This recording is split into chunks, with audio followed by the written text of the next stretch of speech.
What is going on, everybody? Hope you're doing fantastic out there today. So I've got another traditional Tuesday lineup for you today. And so, as always, I want to shout out Smoky Mountain Knife Works. Again, their awesome pricing allows me to be able to do these videos.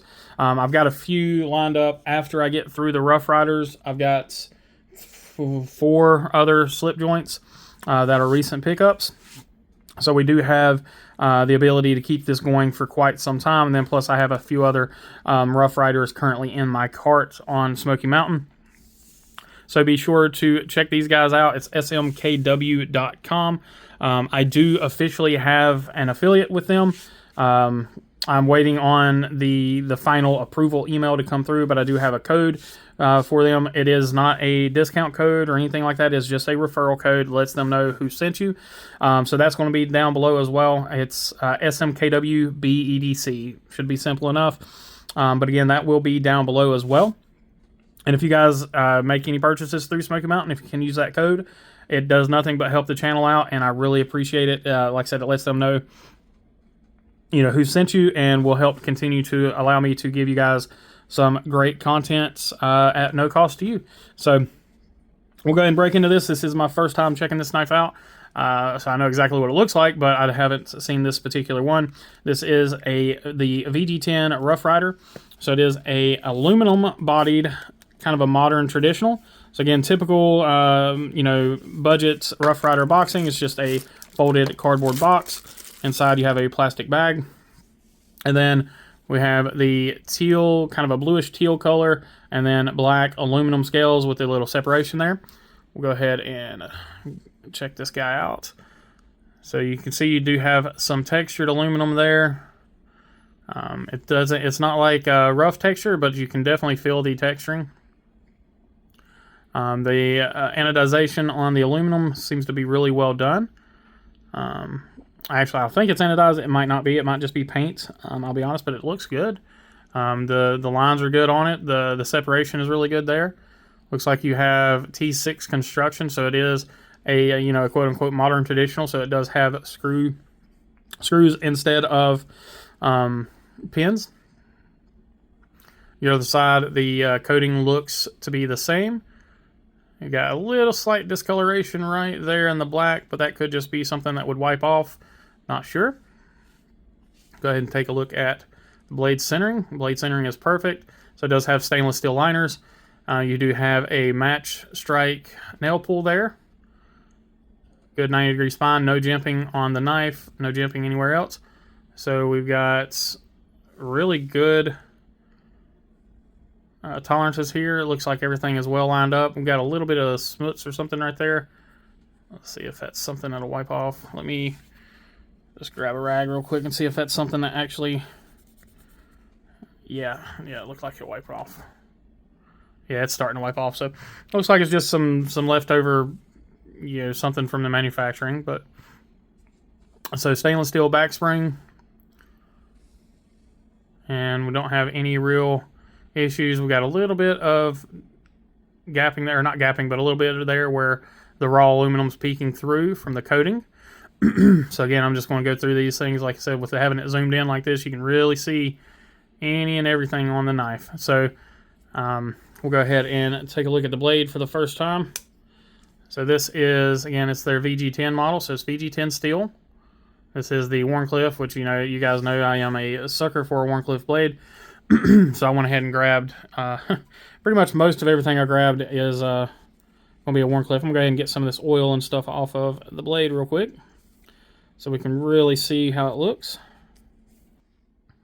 There we go. So, and you got your Rough Ryder VG10. There is your matchstick finger or nail nick.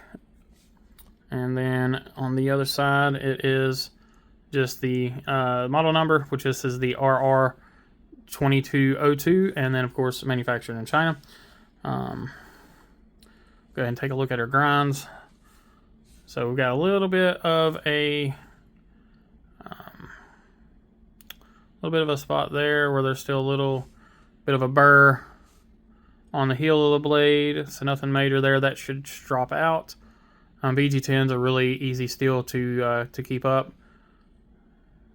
And then on this side, so we do have a little bit of a off grind there. So we've got way more of a grind on this side than we do on this side. And the rest of the grind looks pretty even though. Yep. So it looks like there's just there at the tip. They got, you know, it got a little more of a grind on it. So not a massive issue. You can see that here as well. So you can see this side here is a little steeper. So you got a little less of a grind. There you go. You can see it there a little bit. Should not affect the cutting performance at all. And after a couple of sharpens, it will even out. So here's the cool part about this knife, is the price. So just like everything else with these guys, extremely affordable. This is normally priced at 16 bucks. It's a $16 knife. Currently it is on sale for $14. So this is a knife that doesn't have a full half stop. So it's got kind of it's got your opening and close snap are really nice, but it doesn't have a traditional half stop. It's kind of got a 3/4 stop right there. But even then it's not a not a super solid, you know, kind of 3/4 stop. But you can, when you're opening and closing in the knife, you can feel it. Like it stops there for you. You know, it kind of gives you a little bit of a barrier to push through is what I'll call it. So you can get it right there, and there's a little bit of stop that allows you to get your hand out of the way and close. So this is not one that I would do a close on with one-handed. This is definitely a two-hand open and closer, just because, again, it does not have that security of that half stop. But the back spring is really nice. It's fairly strong. This is probably on the stronger side of the ones that we've seen so far, but still nothing extremely, extremely heavy. Let's go ahead and grab a little piece of paper here. We'll do our cut test. Make sure that we have a sharp blade. Sorry, let me just move some stuff around here. So taking a look at the edge, or feeling the edge, it feels pretty good. Feels like it is going to be a little bit of a toothy edge. We'll take a look here. So that's pretty damn good. Let's see, jump here at the tip. So yeah, there towards the tip it looks pretty good. Yeah, see right there in the tip, even where it's got that off grind, it's still push cutting. The only place it probably will have an issue is back here at the heel. If it does, let's see. See if I can get it to cut just back here at the heel. Yeah, no, even back here at the heel where it had that little bit of a burr, it's still push cutting and making curlies. So great, great sharpness out of the box. I have no issues with that whatsoever. Get all that fluff out of the way. So probably the sharpest of the what we've done 3 now. Yeah, so probably the sharpest of the 3 out of the box. It's probably the thinnest as well as far as the edge goes, and this is a hollow grind as well. So I think all the others were flat grinds, but this one is definitely a hollow ground blade. So that's nice, and it's actually a pretty high hollow grind too. Like it's it's almost, I mean, that thing comes up there pretty good ways too.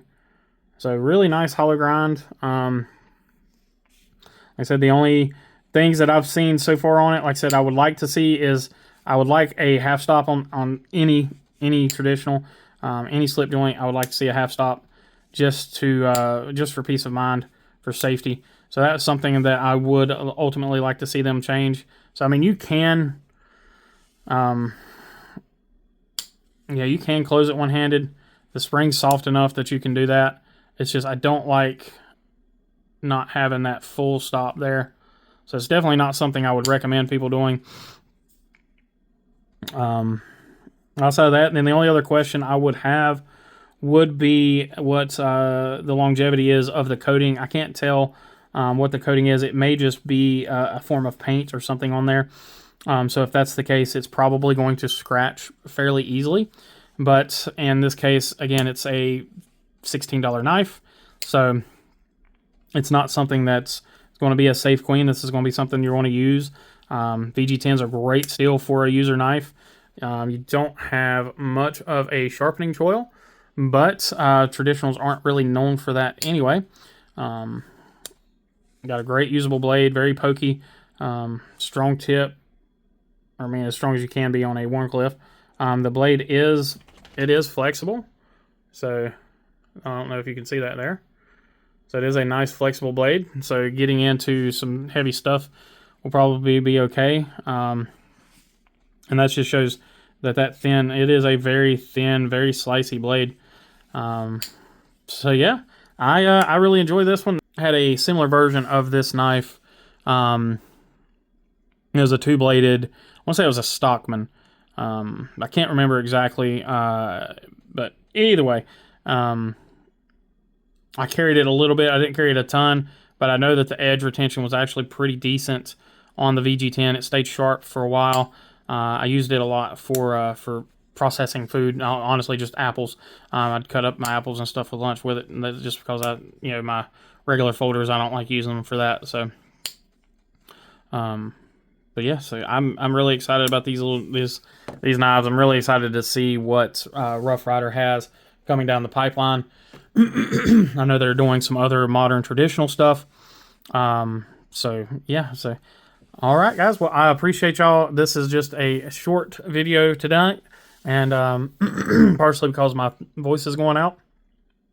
But I want to thank you guys as always. Again, huge thank you to Smoky Mountain Knife Works for everything that they do for not only the community, but also for channels like myself. Just remember, guys, to always be kind, be humble, and be EDC. We'll catch you on the next one.